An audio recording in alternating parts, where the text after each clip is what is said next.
के स्वागत बा अपना भाई के चैनल ज्योति प्रकाश में।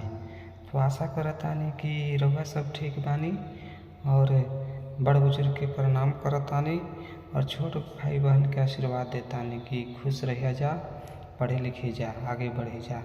जैसे कि खेसारी भैया नाम कमैलन वैसे ही नाम कमाई जा कि बिहार के नाम रोशन होखे।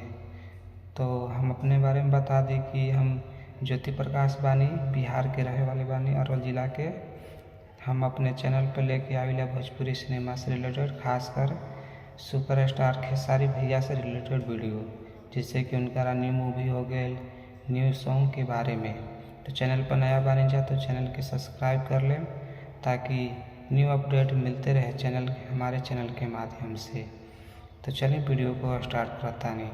बता दिए कि सुपरस्टार खेसारी भैया के मूवी में पंजाबी सिंगर काम कैलन बड़न, वो भी सॉन्ग गैले बड़न। तो अब तो सुन के जरूर हैरान हो जाइबा कि पंजाबी सिंगर आके भोजपुरी मूवी में गाना गावत बड़न। तो सोच ला कि आज हमारे बिहार के नाम कितना ऊंचा हो गई।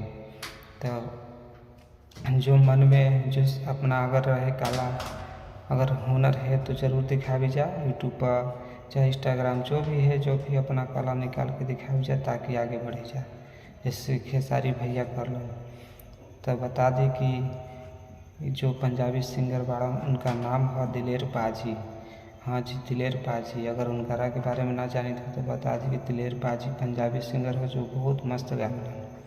तो खेसारी भैया की मूवी में गाना गौले बड़ा, वो मूवी के नाम है रंग दे बसंती। ये मूवी करीबन दशहरा के आसपास में रिलीज हो जाए, तब सुने में मजा आई कि हाँ कैसन गवले बड़ा। तो वीडियो कैसन लगल, अगर वीडियो अच्छा लगल हो तो लाइक करी और चैनल को सब्सक्राइब कर लें कि भोजपुरी सिनेमा से रिलेटेड और ख़ासकर खेसारी भैया से रिलेटेड वीडियो के अपडेट मिलते रहे हमारे चैनल के माध्यम से। तो मिलें अगला वीडियो में, जब तक कि बाय बाय, जय हिंद, जय भारत।